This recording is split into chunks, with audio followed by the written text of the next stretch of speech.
Hello, everyone. Today we will talk about a book that is called Discipline Equals Freedom. Um, I got this book this morning and it cost me about 600 rupees. I really like the cover of this book and the pages of this book. The whole book comes in black and white. And actually, I follow Joko Willink in YouTube where he runs a podcast. He talks about leadership and many more problems of the life, how to tackle the fear, the anxiety, the frustration, the depression, everything. So I thought it would worth ordering this book, and it does. I have read 3 pages of this book, and I really like the last one, and it really touched me deep. I want to read it in front of the camera. It goes with the topic why. So it goes why over and over and over again.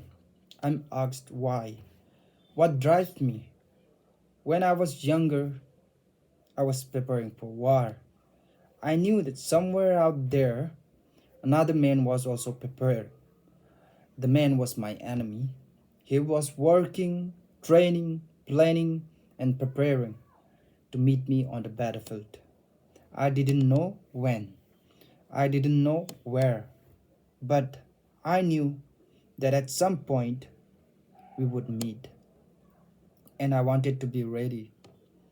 Ready mentally, ready physically, ready emotionally. So I trained and I prepared and I did everything I could to be ready for that day. When I became a leader, I took the same approach to prepare my men in the same way, to train brutally and without mercy, so we could fight brutally and without mercy. And the day came, we met the enemy on the battlefield. So deep, so deep, it really touched me. And whenever I read this, it gives me goosebumps, and the book is literally in square, I guess. And when I read this book, I also came across with the idea that a person should stand for himself. Since in my last video I talked about that I was a very timid person, I didn't have confidence, and moreover I was very sensitive and very compassionate person, which result in counterintuitive to me, as when I was in my school days, I would often think about the elder people. Like I would often wanted to indulge with them, that I want to be in their circle. In order to do that, I would feel bad about not agreeing with their terms, with their decisions, even if I don't want it. So, but somehow, some way, it didn't help me. I I resented for not following my heart and following the other people decision. So it went for about many years, like until I was in final year of my graduation, where I came across with Jordan Peterson. I would give 100% credit to him for what I'm today. From that point of time, he he showed me, he opened the path for me to look into myself, to dive deep into my own thoughts.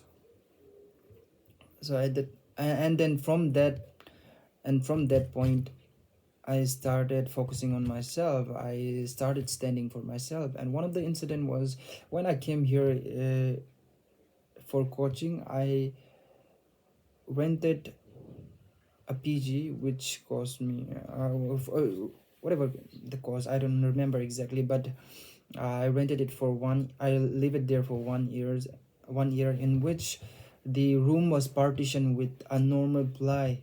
The partition was just for the shape, and person who is talking right next to me will be easily, whatever he talks, I can easily hear, and vice versa. So I stayed there for, I was living there for 1 week, and then one night I was getting ready for my bed, and I suddenly hear a noise of people talking near my room, or I think it was yeah, near my room. So I couldn't sleep, it was so disturbing. The constant noise was hitting my eardrums. So I decided to go. However, before going, I was in constant um I was in constrained uh, conversation with myself. Should I go there or not? Should I Initially I decided not to go. I thought of just ignoring the sound and focusing, try hard or focus to sleep, but it turned out that it didn't work. So then I finally decided to step up my bed, and then the noise suddenly stopped. Then I thought that, okay, they have stopped talking, and I lie down on the bed again, and again they start talking. So now I thought, okay, I'll go. Just just before getting off my bed, they again stopped talking, and the whole thing happened for about 5 minutes, where I was convincing myself and restraining myself for going ahead. And finally, I have decided, okay, I will have to go. Then I get up from my bed, and I go to his room, where I knock his door, and initially they didn't respond. And again, I knock again, and a guy came out. He was a young guy in um, class 12, I think. And I talked to him, brother, I'm trying to sleep, and you guys are talking, so I disturbing my sleep. I couldn't sleep. So it would have better if you reduce your talking, or reduce or go somewhere else and play the game. So this the guy say okay, he agreed, and I came back, and I slept, and it was good. So at that point, and at that point, I realized that I had started to stand for myself, and it doesn't bother me anymore. So it's important that everyone should stand for themselves. You might be, you might have the support of your family, your friends, your relatives by now, but remember, one day you will be alone, and there will be no one to support you. You will be alone in this world. And if you don't know how to stand for yourself, if you haven't learned how to stand for yourself, then you're dead. You're a dead person. And I think it's very important that a teacher or a parent should taught his children, teach his children to stand for themselves. However, we are not taught in the school. School doesn't have such facilities, such courses. And for those who doesn't know, for those, the more idealistic, I would say, or more um, correct approach for a person should do for a more correct approach a person should do would be always then, if you are standing for yourself, then stand for your family as well, your relatives as well, and your friends as well, because you have to take the responsibilities. So what you will do is, if someone right next to you is pointing out on your character, on your family, on your friends, then it's important that, I mean, pointing out your character on your mistakes, let's say, then let them understand that no human being in this world is without the mistakes. And if you think